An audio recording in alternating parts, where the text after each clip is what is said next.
ഇങ്ങനെ 14 കേസുകൾ ഉണ്ട് എന്ന് അറിയുമ്പോൾ തന്നെ ആ പരാതിക്കാരിയുടെ പരാതികൾ മറച്ചു വെക്കുന്നതിന് പോലീസിനെതിരെയാണ് കോടതി കേസെടുക്കേണ്ടത്. 14 കേസിലെ പരാതിക്കാരികൾ ഇനി വരാനുണ്ട് എന്ന് പറയുമ്പോൾ ഈ പരാതിക്കാരികളെ നിലവിൽ തന്നെ പോലീസിനും ഇവിടുത്തെ അന്വേഷണ വിഭാഗങ്ങൾക്കും മുഖ്യമന്ത്രി പിണറായി വിജയനും അടക്കം അറിയാമെന്നാണ് മനസ്സിലാക്കുന്നത്. ആദ്യം മജിസ്ട്രേറ്റ് കോടതി കൊണ്ടുവന്ന് ഹാജരാക്കും, ജാമ്യം നിഷേധിക്കും. ഇതേപോലെ തന്നെ ഈ പ്രോസസ്സ് കടന്നു പോകും. പിന്നെ സെഷൻ കോടതിയിൽ വരും, ജാമ്യം ലഭിക്കും. അങ്ങനെ ജാമ്യം ലഭിച്ചു കഴിഞ്ഞാൽ വീണ്ടും അടുത്ത കേസ്, 5ാമത്തെ കേസ് ഇതുപോലെ അതീവ രഹസ്യമായിട്ടിടും എന്നാണ് ഈ പറഞ്ഞതിന് അർത്ഥം. നമസ്കാരം. രാഹുൽ മാങ്കൂട്ടത്തിനെ ഇനി അടുത്ത തെരഞ്ഞെടുപ്പിൽ മത്സരിപ്പിക്കില്ല എന്ന് ഇടതും വലതും കൂടി തീരുമാനിച്ചുറപ്പിച്ചു എന്നാണ് ഇന്നത്തെ കോടതിയിലെ വാദങ്ങൾ നമ്മൾ മനസ്സിലാക്കി തരുന്നത്. അതായത് രാഹുൽ മാങ്കൂട്ടം എന്ന ചെറുപ്പക്കാരൻ തീർന്നു. MLA എന്നത് ഇത് അവസാനത്തെ MLA ആണ് രാഹുൽ മാങ്കൂട്ടത്തെ സംബന്ധിച്ചിടത്തോളം. ഇനി രാഹുൽ മാങ്കൂട്ടം കേരള രാഷ്ട്രീയത്തിൽ വേണ്ട. അതായത് രാഷ്ട്രീയത്തിൽ ഇനി ഇടതിന്റെയും വലതിന്റെയും കൂടെ രാഹുൽ മാങ്കൂട്ടത്തിൽ വേണ്ട എന്ന് പറയുമ്പോൾ ഈ UDF-ലെ കടൽ കഴവന്മാരും LDF-ലെ പിണറായി അടക്കമുള്ള CPM-ന്റെ ബാക്കിയുള്ളവരുമൊക്കെ രാഹുൽ മാങ്കൂട്ടത്തെ ഭയപ്പെടുന്നു എന്നാണ് നമ്മൾ മനസ്സിലാക്കേണ്ടത്. ഇന്ന് കോടതിയിൽ വാദിച്ച ചില കാര്യങ്ങളും അങ്ങനെ വാദിക്കാൻ ഇടയായ ചില സാഹചര്യങ്ങളുമാണ് ഈ വീഡിയോയിൽ ഞാൻ നിങ്ങളോടൊപ്പം പങ്കുവയ്ക്കുന്നത്. ഈ വാദഗതികളൊക്കെ പരിശോധിച്ചു കഴിഞ്ഞാൽ ഞാൻ പറഞ്ഞതുപോലെയാണ് സംഭവിക്കുന്നത്. അതായത് തിരുവല്ല മജിസ്ട്രേറ്റ് കോടതി ജാമ്യം നിഷേധിച്ചു. നമുക്കറിയാം ജാമ്യം നിഷേധിക്കുമായിരുന്നു വക്കീൽ അടക്കം. അതായത് രാഹുൽ മാങ്കൂട്ടത്തിന് ജാമ്യം ലഭിക്കുമെന്ന് രാഹുൽ മാങ്കൂട്ടം അടക്കമുള്ള ആരും തന്നെ വിശ്വസിച്ചിരുന്നില്ല. എന്നിട്ടും മാധ്യമങ്ങൾ രാഹുലിന് തിരിച്ചടി എന്നെഴുതി. അതിനുശേഷം പത്തനംതിട്ട സെഷൻ കോടതിയിൽ ഇന്നിപ്പോ വാദം വന്നു. ഇന്ന് കേസെടുത്തു. രാവിലെ 11:30 മണിയോടുകൂടി കേസെടുത്തു എന്നാണ് വാർത്തകളിൽ നിന്ന് മനസ്സിലാകുന്നത്. അത് ഇപ്പോ മറ്റന്നാളത്തേക്ക് വിധി പറയാനായിട്ട് മാറ്റിവെക്കുമ്പോൾ ഇതിനിടയിൽ നാടകീയമായിട്ടുള്ള പല വാദഗതികളും പ്രോസിക്യൂഷന്റെ ഭാഗത്തു നിന്ന് ഉണ്ടായി. പ്രോസിക്യൂഷന്റെ ഭാഗത്തു നിന്നുണ്ടായുള്ള രാഹുൽ മാങ്കൂട്ടത്തിന് ജാമ്യം ലഭിക്കാതിരിക്കാനുള്ള ചില വാദഗതികൾ കേൾക്കുമ്പോൾ രാഹുൽ മാങ്കൂട്ടത്തിനെ ഇനി ജീവിക്കാൻ തന്നെ അനുവദിക്കില്ല എന്ന് വ്യക്തമാണ്. രാഹുൽ മാങ്കൂട്ടത്തിന് ജാമ്യം ലഭിക്കാതിരിക്കാനുള്ള വാദഗതികളിൽ ഒന്ന് പരാതിക്കാരിയുടെ ജീവന ഭീഷണിയാണത്രേ. രാഹുൽ ജാമ്യത്തിൽ പുറത്തിറങ്ങി കഴിഞ്ഞാൽ പരാതിക്കാരിയെ ഒരുപക്ഷെ ജീവാപായം എന്ന് പറഞ്ഞാൽ കൊന്നുകളയാൻ സാധ്യതയുണ്ട് എന്നാണ് പറയുന്നത്. ഇവിടെ പ്രോസിക്യൂഷൻ ചില കാര്യങ്ങൾ കോടതിയെ മറച്ചു പിടിക്കുന്നുണ്ട് അവിടെ ആ ഒരു പോയിന്റിൽ. അതായത് ഈ പരാതിക്കാരി എവിടെയാണ്? പരാതിക്കാരി ഇന്ത്യക്ക് പുറത്താണ്. ഇതുവരെ ഈ കേസ് അന്വേഷിക്കുന്ന പോലീസോ മറ്റാരുമോ പരാതിക്കാരിയെ നേരിട്ട് കണ്ടിട്ടില്ല, പരാതി നേരിട്ട് ഒപ്പിട്ടിട്ടില്ല, അതുപോലെ തന്നെ മെഡിക്കലോ മറ്റു കാര്യങ്ങളോ നടത്തിയിട്ടില്ല. ചുരുക്കം പറഞ്ഞാൽ ഒരു കേസിന് ആസ്പദമായി എന്തൊക്കെയാണോ തെളിവുകൾ അല്ലെങ്കിൽ മറ്റെന്തെങ്കിലുമൊക്കെ ഉണ്ടാക്കിയെടുക്കേണ്ടത് പ്രോസിക്യൂഷന്റെ ഭാഗത്ത് അതൊന്നും തന്നെ ചെയ്തിട്ടില്ല. എന്തൊക്കെയോ ചിലത് നടത്തി എന്ന് രേഖകൾ ഉണ്ടാക്കിക്കൊണ്ട് ഓൺലൈനായിട്ടും ഓഫ്ലൈനായിട്ടൊക്കെ ഉണ്ടാക്കി എന്നൊക്കെ പറയുന്നുണ്ട്. ഇനി രേഖാമൂലം പരാതി തയ്യാറാക്കിയിട്ടുണ്ടെങ്കിൽ, അയച്ച മെയിലിന് പുറമെ എന്തെങ്കിലും പരാതി തയ്യാറാക്കിയിട്ടുണ്ടെങ്കിൽ അതിൽ ഒപ്പുവെച്ചത് ആര് എന്ന് പോലും സംശയമാണ്. ചുരുക്കം പറഞ്ഞാൽ ആൾ ഇവിടെ അല്ല, ആൾ വിദേശത്താണ്. അങ്ങനെ വിദേശത്തുള്ള ഒരു പരാതിക്കാരിയെ രാഹുൽ മാങ്കൂട്ടത്തിൽ എങ്ങനെയാണ് അവിടെ ചെന്ന് അപായപ്പെടുത്തുന്നത് എന്ന് പ്രോസിക്യൂഷൻ കോടതിയോട് പറഞ്ഞില്ല. നേരത്തെ 2 കേസുകൾ രാഹുൽ മാങ്കൂട്ടത്തിന് സമാനമായ കേസുകളുണ്ട്. അതിലൊന്ന് നോട്ട് അറസ്റ്റുണ്ട്, ഒന്നില് ജാമ്യം അനുവദിച്ചിട്ടുമുണ്ട്. ജാമ്യം അനുവദിച്ചിട്ടുള്ള കേസിൽ ജാമ്യ വ്യവസ്ഥയുണ്ട്.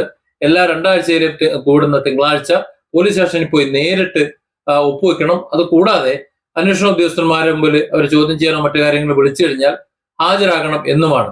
ഇതിന് ഒരു വയലേഷൻ വന്നാൽ, ഇതിന് എന്തെങ്കിലും തരത്തിലുള്ള ഒരു വയലേഷൻ വന്നു കഴിഞ്ഞാൽ ജാമ്യം റദ്ദാക്കപ്പെടുമെന്ന് ഏത് കൊച്ചുകുട്ടിക്കും അറിയാം. ഇന്നത്തെ കാലത്ത് നിയമം അറിയുന്ന എല്ലാ കുട്ടികൾക്കും അറിയാം. അതുപോലെ തന്നെ വിദേശത്തേക്ക് പോകണമെന്നുണ്ടെങ്കിൽ പാസ്പോർട്ട് വേണമെന്നറിയാം. ജാമ്യവ്യവസ്ഥയിലാണ് എന്നതുകൊണ്ട് തന്നെ പാസ്പോർട്ട് കോടതിയിലേക്കായിരിക്കും ഉണ്ടായിരിക്കുക.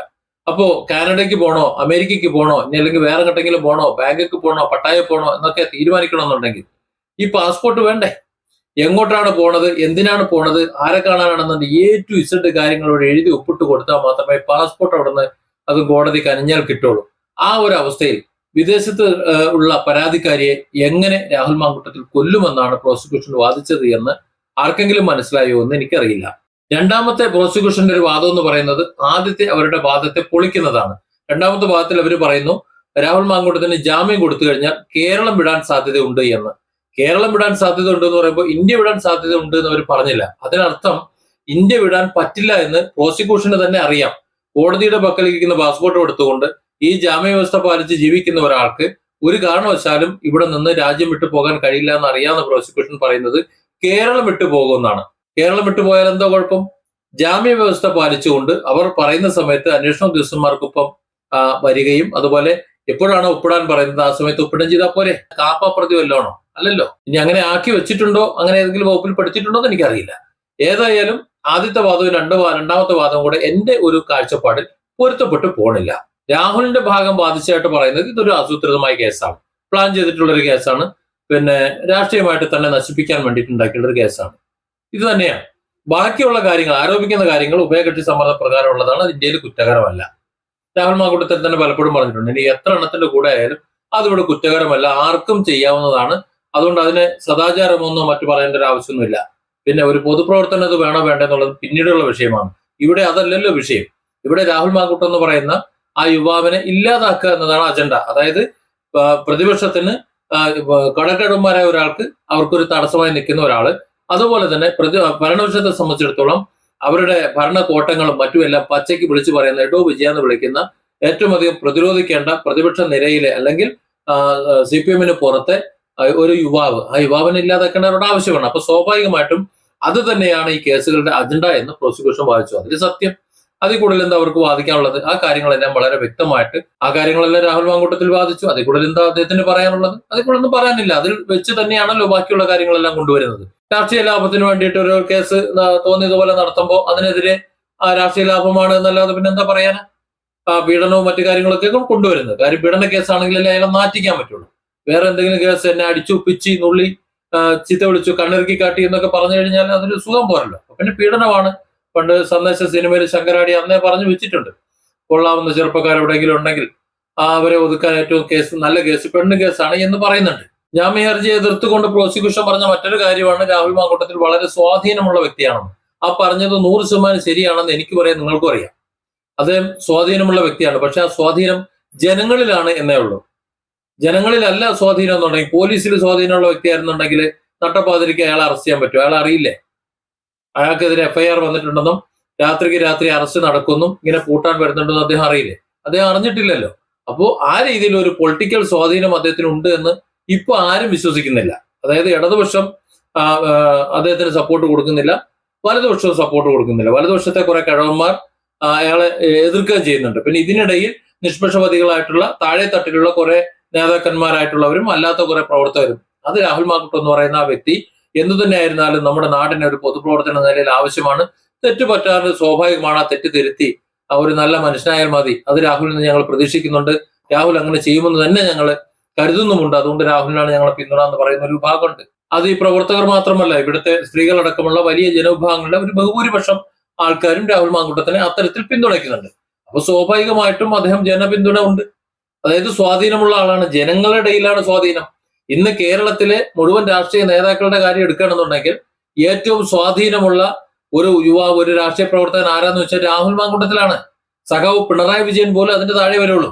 അദ്ദേഹം ഇട്ടിട്ടുള്ള ഏതെങ്കിലും ഒരു പുരോഗമനപരമായിട്ടുള്ള പോസ്റ്റോ അല്ലെങ്കിൽ ഒരു ആശംസാ പോസ്റ്റോ അല്ലെങ്കിൽ മറ്റെന്തെങ്കിലും ഒരു പോസ്റ്റ് ഒന്ന് എടുത്തു നോക്ക്. മുഖ്യമന്ത്രി ഇടുന്ന ഒരു പോസ്റ്റും രാഹുൽ മാങ്കൂട്ടത്തിൽ ഇട്ടിട്ടുള്ള ഒരു പോസ്റ്റ് എടുത്ത് നോക്കിയാൽ മതി. ഇത് ഏത് ഘട്ടത്തിൽ എടുത്തു നോക്കിയാലും കേരളത്തിലെ മുഖ്യമന്ത്രി ഒരു 10,000 ലൈക്ക് വാങ്ങി കൂട്ടിയിട്ടുണ്ടെങ്കിൽ അതിൽ ഒരു 0 കൂടെ കൂട്ടിയിട്ടാണ് രാഹുൽ മാങ്കൂട്ടത്തിൽ വാങ്ങി കൂട്ടിയിട്ടുള്ളത്. അത്രത്തോളം വലിയ സ്വാധീനം അദ്ദേഹത്തിനുണ്ട്, ജനപിന്തുണയുണ്ട്. ആ കാര്യം എന്തായാലും പ്രോസിക്യൂഷൻ കോടതിയിൽ തുറന്ന് സമ്മതിച്ചു, വലിയ സ്വാധീനമുള്ള ആളാണെന്ന്.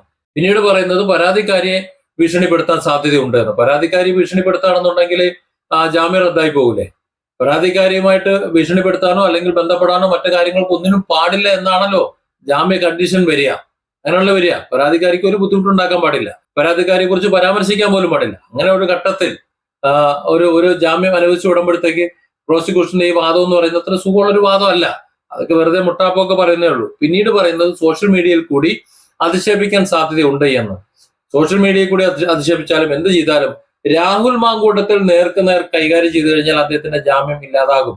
അതായത് ജാമ്യം റദ്ദാക്കാനുള്ള ഇത്ര കഷ്ടപ്പെട്ട് ജാമ്യം നേടിയെടുത്തിട്ട് ആ ജാമ്യം റദ്ദാക്കപ്പെടാൻ സാധ്യതയുള്ള കാര്യങ്ങൾ രാഹുൽ മാങ്കൂട്ടത്തിൽ ചെയ്യുമെന്നാണ് പ്രോസിക്യൂഷൻ വാദിക്കുന്നത്. അതാ ഞാൻ പറഞ്ഞത്, രാഹുൽ മാങ്കൂട്ടത്തിന് എതിരെ സംസാരിക്കാൻ സത്യത്തിൽ പ്രോസിക്യൂഷന് പക്കൽ തെളിവുകളില്ല. അതുകൊണ്ട് തന്നെയാണ് രാഹുൽ മാങ്കൂട്ടത്തിന് കഴിഞ്ഞ 2 കേസിലും കോടതിയിലെ സംരക്ഷണം ലഭിച്ചത്. ഒന്നില് നോട്ട് അറസ്റ്റും ഒന്നില് മുൻകൂർ ജാമ്യം ലഭിച്ചത്. എന്നാൽ ഡിജിറ്റൽ തെളിവുകളടക്കം ഇവിടെ ഉണ്ട് എന്നൊരു വാദം രാഹുൽ മാങ്കൂട്ടത്തിന് ജാമ്യം കൊടുക്കാതിരിക്കാൻ വേണ്ടി വാദിച്ചിട്ടുണ്ട്. ഇവിടെയാണ് എന്റെ സംശയം വന്നത്. അതായത് ഈ പുതിയ കേസിൽ മൂന്നാമത് വന്നിട്ടുള്ള, അതായത് ശരിക്കും നാലാമത് വന്നിട്ടുള്ള മൂന്നാമത്തെ കേസിൽ രാഹുൽ മാങ്കൂട്ടത്തിനെതിരെ ശക്തമായ ഡിജിറ്റൽ തെളിവുകൾ ഉണ്ട്. പിന്നെ പരാതിക്കാരുടെ മൊഴികളും മറ്റു കാര്യങ്ങളും എല്ലാം ഉണ്ട് എന്ന് പറയുന്നുണ്ട്. അതിനർത്ഥം ഇതിനു മുമ്പുള്ള 2 കേസുകളിലും അതില്ലായിരുന്നു എന്നാണോ? അല്ലെങ്കിൽ ഇങ്ങനെ ഒരു വാദം ഉന്നയിക്കുന്ന എന്തിനാണ്? പരാതിക്കാരിയുടെ മൊഴിയും പരാതിക്കാരുടെ തെളിവുകളുമാണല്ലോ കേസിന് ആധാരം. ഇതിനു മുമ്പും അത് തന്നെയാണ്. ആദ്യത്തെ കേസിന്റെ ആധാരം എന്താണ്? ആദ്യത്തെ കേസിന് പരാതിക്കാരിയുടെ കുഞ്ഞിന് ഗർഭഛിദ്രം നടത്താൻ നിർബന്ധിച്ചു എന്ന് പറഞ്ഞതായിരുന്നു കേസ്. അതിനുള്ള ഡിജിറ്റൽ തെളിവുകളും മറ്റു കാര്യങ്ങളുമാണ് അന്ന് പുറത്തു വന്നിരുന്നത്. അപ്പൊ അതൊന്നും തെളിവുകളല്ല, അതൊക്കെ ഉണ്ടാക്കിയ തെളിവുകളാണ് എന്നാണോ പറയുന്നത്? ഇപ്പോൾ ഈ മൂന്നാമത്തെ കേസിൽ മാത്രമാണ് തെളിവുകൾ ഉള്ളത് എന്ന് പറയുമ്പോൾ, അല്ലെങ്കിൽ മൂന്നാമത്തെ കേസിൽ അത്തരം തെളിവുകൾ ഉണ്ട് എന്ന് പറയുമ്പോൾ ആദ്യത്തെ 2 കേസിലെ തെളിവുകൾ ഉണ്ടാക്കിയതാണെന്ന് സമ്മതിക്കുകയാണോ? അല്ല, ഒരു സംശയമാണ്. ആ സംശയം ചോദിക്കാൻ ഒരു കാരണമുണ്ട്. പ്രോസിക്യൂഷൻ അവകാശപ്പെട്ടു എന്ന് പറയുന്ന ഒരു കാര്യം കൂടെ. അതായത് 14ഓളം കേസുകൾ ഇനി വരാനുണ്ട് അത്രേ. അതായത് രാഹുൽ മാങ്കൂട്ടത്തിനെതിരെ 14ഓളം കേസുകൾ ഇനി വരാനുണ്ടെന്ന്. അതായത് ഈ കേസിൽ രാഹുൽ മാങ്കൂട്ടത്തിന് ജാമ്യം കിട്ടിക്കഴിഞ്ഞാൽ, മൂന്നാമത്തെ കേസിൽ ജാമ്യം കിട്ടിക്കഴിഞ്ഞാൽ അതീവ രഹസ്യമായി 4ാമത്തെ പരാതി ചാർജ് FIR ഇടപെടും.